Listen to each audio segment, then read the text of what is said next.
All right, so I actually tried making a video on a time management system that I've crafted over time. Sorry for the pun, but it wound up being way too long, so I decided to break it down. So to start with, I talked about to-do lists and calendar blocking, probably two of the most common, popular, and also pretty effective ways to manage time. But those, like over the long run, didn't really work for me. So I made kind of a fusion of the two with some of my own touches, and I'm going to talk about the first part of what I do to manage my time. Now, if you've watched any of the other videos, you may know, or maybe you already understand, how important prioritization is.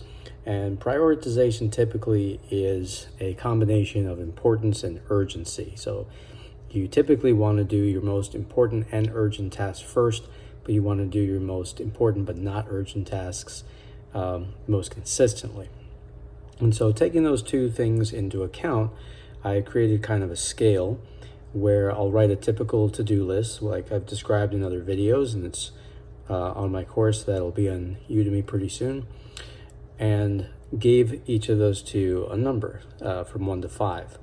But I didn't stop there. I also took into account, well, what are the things that are most likely for me to get the ball rolling during the day? And I came up with 3 other things. And one is how simple, not necessarily easy, but how simple a task will be. So if it's something pretty straightforward, like say doing your laundry or updating your expenses or something, I would give that a pretty high score. But if it's something more complex, like maybe it's something I don't know about, and so I think I'm gonna have to look into how to do this, or there's lots of different parts to it, I'll give it a lower score.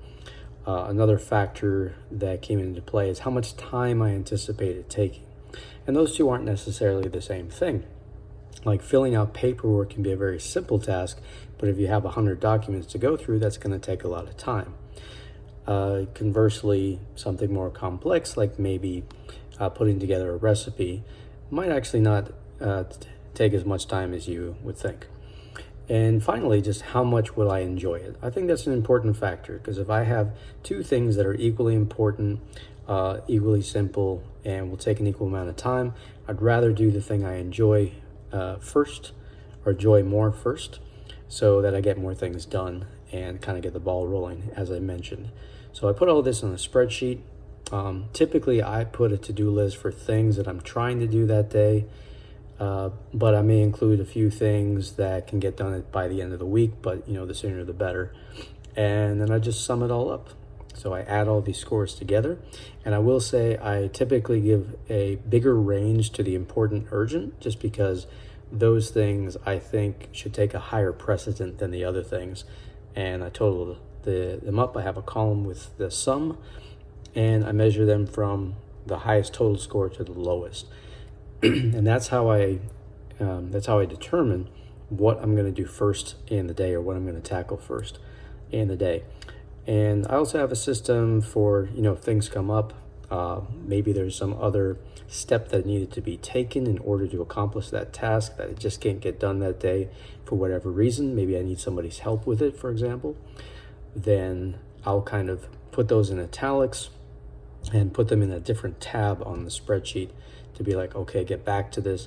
Or maybe there's something that I have to wait for a certain date, like maybe a website has to open up or registration has to open up. So it's really important that I do it, but obviously I can't do it that day. So same thing, that'll go on the second tab, which I'll check daily and say, okay, is there anything in this tab that can get moved back to the first tab, the things to do today?